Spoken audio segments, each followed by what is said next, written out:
Al-Fadil dari kelas PAI 6K dari Prodi Pendidikan Agama Islam. Baik, pada hari ini saya akan memenuhi tugas ujian akhir semester usul fikih yang diampu oleh Bapak dosen Dr. Muhammad Yusuf SAG MPD. Baik, langsung saja. Materi saya yaitu pengertian dan rukun ijma dan memahami ijma sebagai penjaga kemurnian syariat.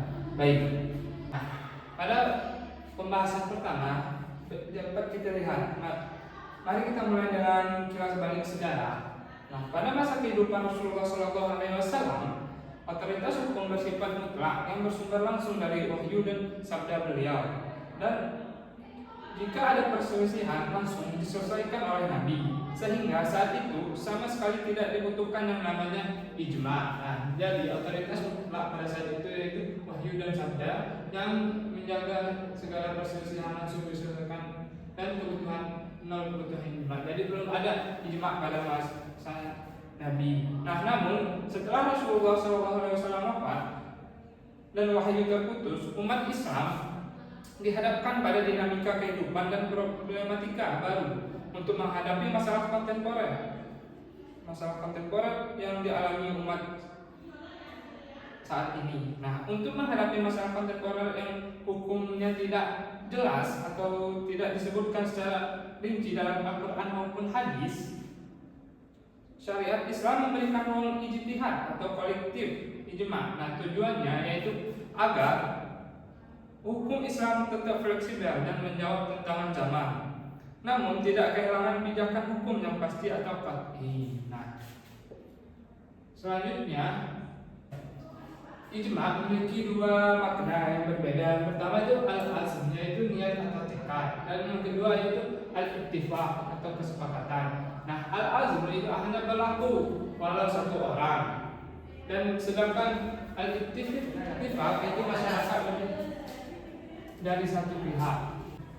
Nah, adapun secara terminologi usul fikih yaitu pluralitas mujtahid dan kesepakatan universal pasca Nabi wafat serta objek hukum syarak dan sama dengan ijma. Dan adapun kesepakatan seluruh mujtahid dari kalangan umat Islam pada suatu masa setelah wafatnya Rasulullah SAW terhadap suatu hukum syarak mengenai suatu peristiwa, dan menurut Abdul Wahab Al-Kalam. Nah, selanjutnya yaitu kesepakatan hukum syarak taklifi wadhi. Yang pertama yaitu pluralitas mujtahid. Jadi pluralitas mujtahid itu membutuhkan lebih dari satu orang, yaitu logika al-ittifaq, tidak terbentuk oleh individu tunggal, jadi harus lebih dari satu orang. Yang kedua itu kesepakatan universal, jadi totalitas konsensus tanpa terkecuali, berarti seluruh dunia, seluruh umat muslim dunia. Yang ketiga itu eksklusivitas umat Muhammad SAW. Jadi kesepakatan umat Nabi terdahulu tidak dikategorikan sebagai dalil syar'i. Jadi yang keempat itu konteks waktu, yaitu pasca wafat. Jadi selama Rasulullah hidup, otoritas mutlak itu langsung pada Nabi Muhammad, pada wahyu Nabi Muhammad. Dan yang kelima itu objek khusus syariat, jadi tidak berlaku untuk kesepakatan nasional, murni empiris atau militer. Jadi objek khusus ini berarti syariat itu tidak berlaku untuk militer, empiris gitu. Baik, selanjutnya adapun mayoritas bukan ijma yaitu keberadaan mukhlif atau penentang. Nah, meskipun satu atau dua orang mujtahid secara otomatis menggugurkan status ijma. Nah, menurut jumhur ulama, yaitu ijma qat'i. Nah, ijma bukanlah kesepakatan politis atau sosiologis. Nah, ini adalah konsensus jurisprudensi ketat yang menuntut kebetulan suara atau totalitas konsensus dari seluruh mujtahid di berbagai belahan dunia, Islam tanpa terkecuali. Jadi ini seluruh mujtahid di berbagai belahan dunia tanpa terkecuali. Yang selanjutnya itu kapasitas keputusan ijma. Jadi kapasitas terbatas, hanya dapat dilakukan oleh mujtahid mutlak. Nah, kesepakatan kaum awam, penguasa atau ilmuwan mencatat tidak dianggap sah. Jadi seperti kita orang awam ini tidak bisa kita melakukan mujtahid gitu, hanya bisa dilakukan oleh orang-orang ulama gitu. Nah, selanjutnya itu musnad sanad dalil. Nah, tidak berdiri sendiri. Jadi kesepakatan tidak boleh bersumber dari akal rasional semata, hawa nafsu atau kompromi politik. Nah, adapun fungsi menguncinya itu yaitu ijma berfungsi untuk mengunci penafsiran dalil tersebut sehingga menutup ruang perbedaan pendapat di masa depan. Nah, yaitu Al-Quran dan Sunnah, nas atau qiyas. Nah, selanjutnya ada otoritas mutlak, yaitu 3 dimensi dalil. Yang pertama itu dalil Al-Quran, yaitu dalam Al-Quran surah Al-Baqarah, Quran surah An-Nisa, maksudnya ayat juz 4 ayat 115, yaitu mengancam siapa saja yang mengikuti selain jalan orang-orang mukmin, ghairu sabilil mukminin, dengan azab neraka. Pemahaman kebalikannya yaitu kita mengikuti kesepakatan umat adalah kewajiban mutlak. Yang kedua itu dalil sunnah, jaminan ilahi, yaitu hadis mutawatir atau maknawi, yaitu sesungguhnya umatku tidak akan bersepakat di atas kesesatan. Hadis riwayat Ibnu Majah. Jaminan kemaksuman kolektif meskipun individu bisa keliru. Dan yang terakhir adalah dalil akal atau rasionalitas atau kemustahilan logis, adatan. Nah, mustahil ribuan ulama beda latar belakang, mazhab dan geografi bersepakat secara kebetulan untuk membuat kesalahan dalam syariat Allah. Kan tidak mungkin para ulama itu ribuan ulama itu sepakat untuk membuat kesalahan gitu. Dalam syariat Islam. Nah, yang terakhir itu ijma' syar'i atau lafzi qauli, bayani, dan ijma' sukuti atau kesepakatan lian.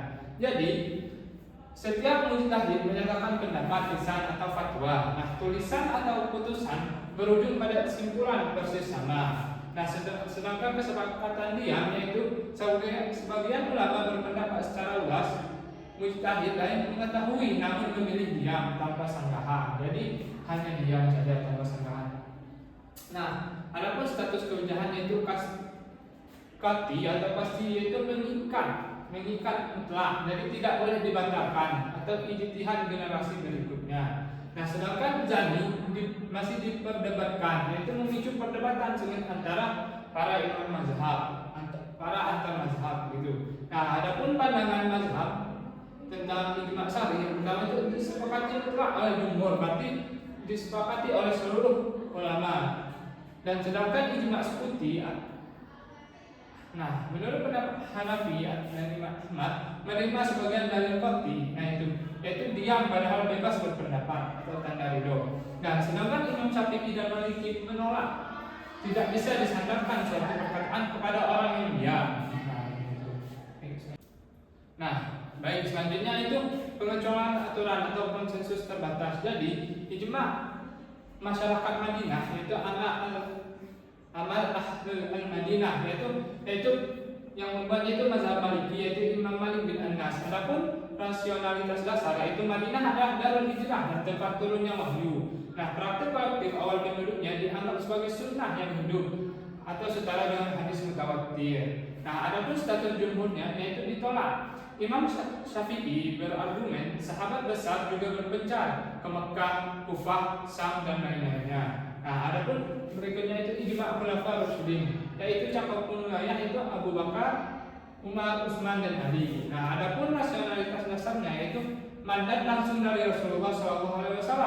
Wajib bagi kalian berpegang teguh dengan sunnahku dan sunnah khulafa rasyidin. Hadis riwayat Abu Dawud. Nah, adapun status jumhurnya yaitu Imam Ahmad memandang sebagai dalil mandiri atau jumhur memandangnya sebagai hujjah autentik. Namun secara teknis bukan ijma' karena tidak melibatkan totalitas mujtahid lain.